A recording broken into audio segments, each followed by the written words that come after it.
Hello, everyone, and welcome to Gitception. As you heard, putting Git in Git sounds pretty strange. For me, it's a different approach to learning Git. And for everyone interested in the slides, I'll just put the link as well, so you have access to them. So the agenda, I have an agenda as well. First, I'll explain who I am and who is Coders Only, whom I'm representing right now. Then I'll explain what Gitception is. And in the end, we'll be applying the concept to learn two things about Git. On one hand, we'll learn about Git objects, and then about the branches used in Git. So who am I? There's a QR code. You can scan it. You'll have my phone number, my email. You can contact me, ask questions, whatever. I'm a software engineer working for TechTalkThursday, a company in Baden, and I'm part of an association called Coders Only, ein Verein, which is right there. There's the QR code for our website. And it's an association which promotes concepts and methods out of the field of software development within Switzerland. And it organizes events like Coders Monthly, where we meet once a month, drink beers, talk about our issues, and have a lot of fun and exchange a lot of thoughts. Also, the Global Day of Code Retreat, which is a really fun event, which I suggest you all come at least once, and the Socrates Day in Switzerland, in Zurich. So visit our website or contact us if you want to become a member or support us in any way. So what is Gitception? Well, Gitception is the idea of putting your Git repository in a Git repository to see what Git does when Git is used. And I first came up with this idea when I was giving a training. I was asked to give a full-day training at the University of Bern, and expected audience, the intended audience, were PhD students with basic to no Git experience and technicians. And I wanted to have something which helps newcomers and people with some experience on understanding Git better. And while I was preparing this training, I came up with this idea, and I noticed that this idea helped me a lot to understand Git. And I moved a huge step forward on learning how to use Git and how Git works. And since the training was very successful and I received a lot of feedback, I used this concept of Gitception a lot more, and that's why I'm presenting it today. And you might ask yourself, but why do you put a Git in Git? And the reason is quite a simple one, and you all know this comic. I'll give you a minute to read it.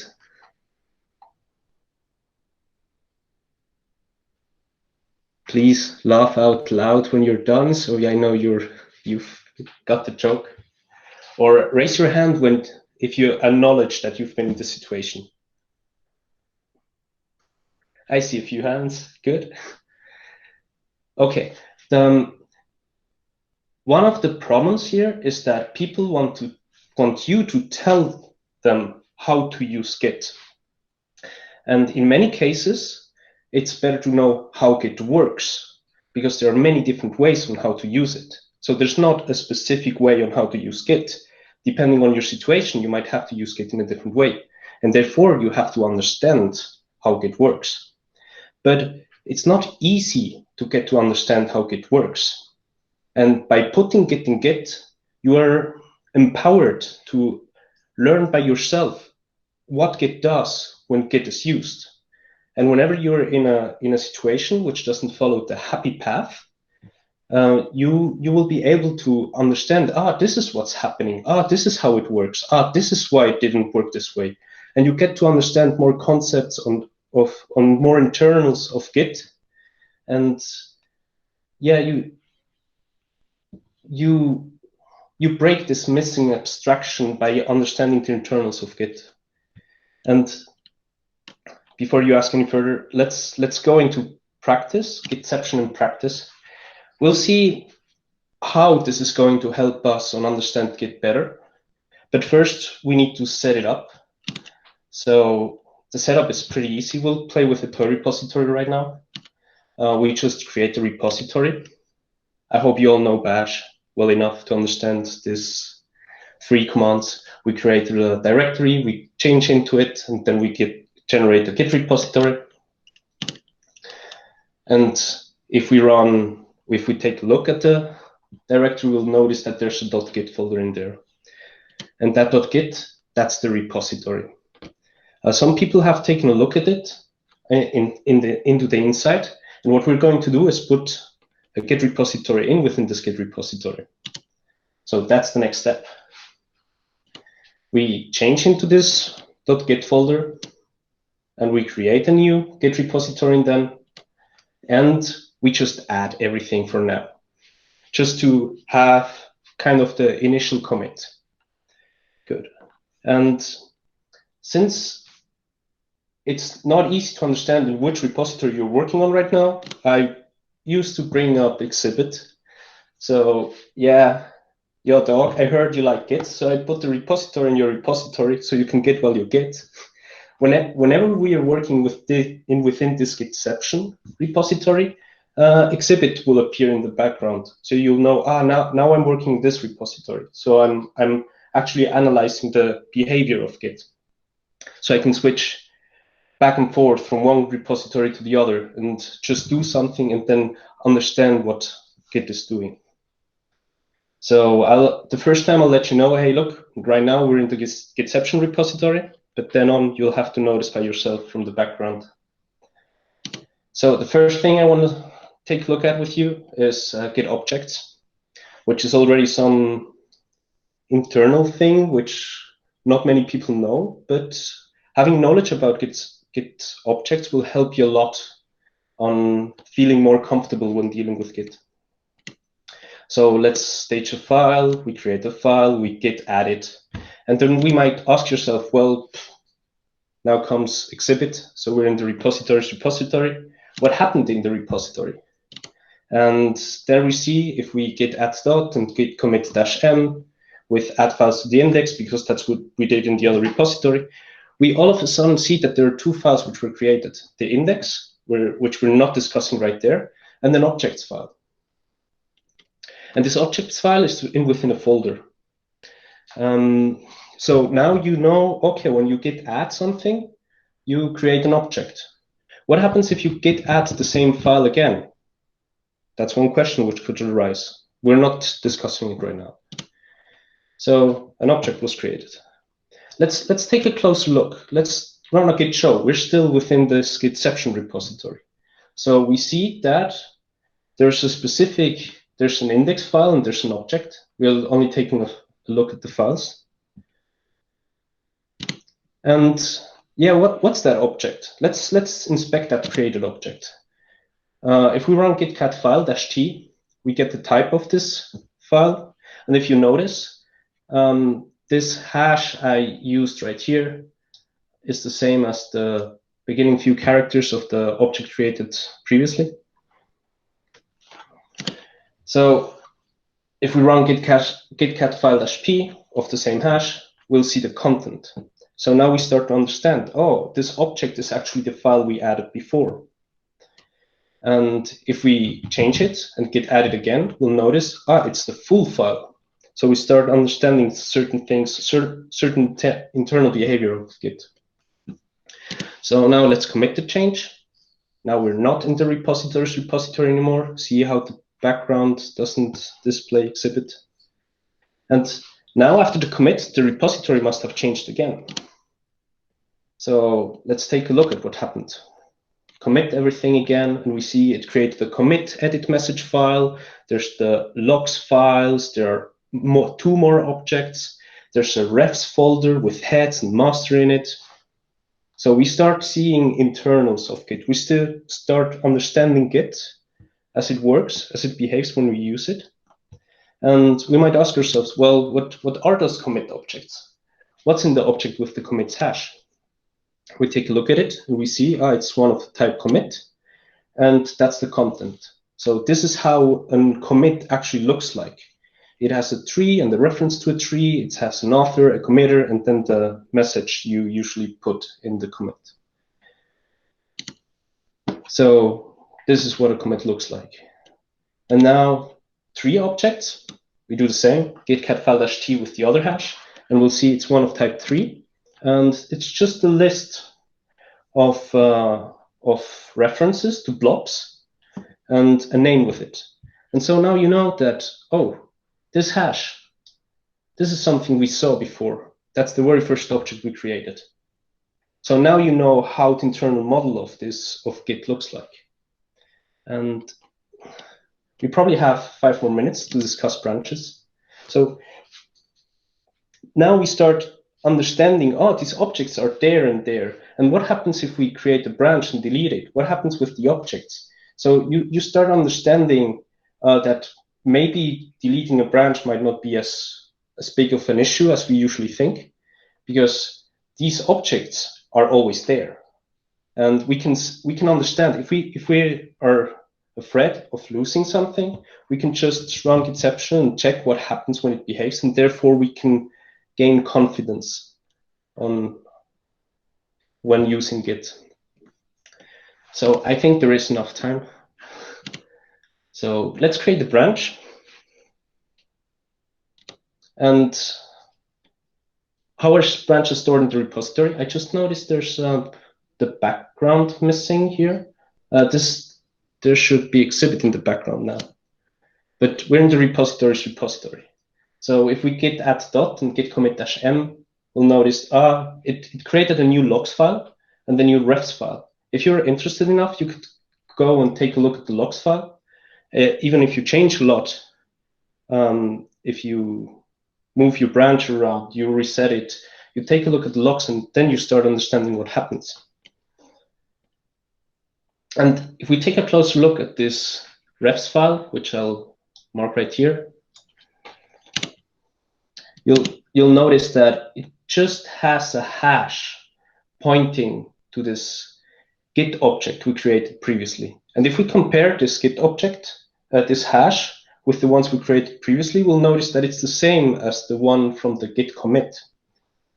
So a branch is nothing else than a file with a hash pointing to a specific commit. So when you delete the branch, you just delete a single file, and the rest is there. You don't delete any of your code, any of your changes. You just delete the specific single file. So if you want to recreate this file, this branch, you just have to find out, which commit was it pointing to? So you shouldn't be scared anymore of deleting branches, if that ever occurred to you, that you deleted a branch without wanting it to be deleted. And that's why creating branches is so fast, because it's just 32 characters within a file, or is it 64? Well, just a few characters in a file. And seriously, this is just the beginning, because now with a few commands, we took a look at, how is a commit actually stored? How are trees stored? How are blobs stored? What happens if we have the same blob on several parts of our working directory, like in several different directories? How is it stored? Is it going to be duplicated there? No, it's not. What happens if it's 40 digits long? Thanks. So what happens when we create a branch, when we delete it? You could even go further and reset the branch or rebase it. What happens during a rebase? That's a scary command. Well, you can learn all this behavior by using this concept of Gitception. And coming to the conclusion, this concept helped me a lot to learn how the commands I use work. I gained a lot of confidence, and even though there's the necessity for this concept is because Git has a missing abstraction or barely no abstraction. You have to think the way Linus thinks to understand how to use Git, and this is one nice way to actually use Git as an analysis tool to get to learn Git by using Git and seeing what Git does when it is used. So any questions and feedback? I see the PE. Okay, those are my initials. When I created the branch, let's go to the overview. There we are.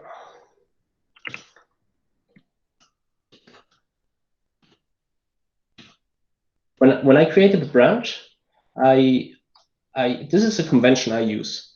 Whenever I create a branch, I put the name in there, my initials. In this case, it's Pablo Escobar, so it's PE /.